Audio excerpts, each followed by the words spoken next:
કિનારે મગર આવી ચૂક્યો છે, જ્યાં વરસાદને કારણે નદીમાંથી બહાર જોવા મળી રહ્યા છે મગર।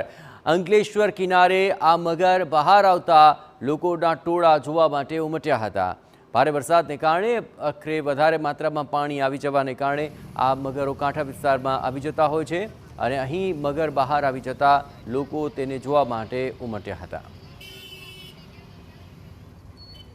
વડોદરાના પાદરામાં આંબળામાં રહેણાંક વિસ્તારમાં મગર દેખાયો।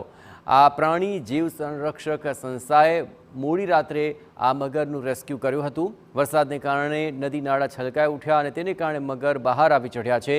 આ મગરને પાદરા વન વિભાગ ખાતે લઈ જવામાં આવ્યો છે। રહેણાંક વિસ્તારમાં મગર આવી જતા લોકોમાં ભય વ્યાપી ગયો હતો।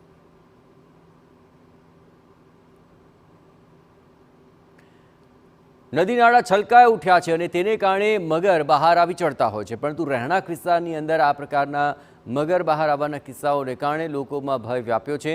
આંબળા ગામે આ મગર દેખાયો અને તુરત જ તેને રેસ્ક્યુ કરીને લઈ જવામાં આવ્યો હતો। જોકે રહેણાંક વિસ્તારમાં આ મગર ઘૂસવાની 2 ઘટનાઓ સામે આવી છે। દર વર્ષે ભારે વરસાદ બાદ નદી નાળા છલકાઈ ઉઠતા આ પ્રકારની ઘટનાઓ સતત સામે આવી રહી છે। જોકે પ્રાણી જીવરક્ષક સંસ્થાએ આ મગરનું રેસ્ક્યુ કર્યું હતું અને સલામત સ્થળે તેને છોડી દેવામાં આવ્યો હતો।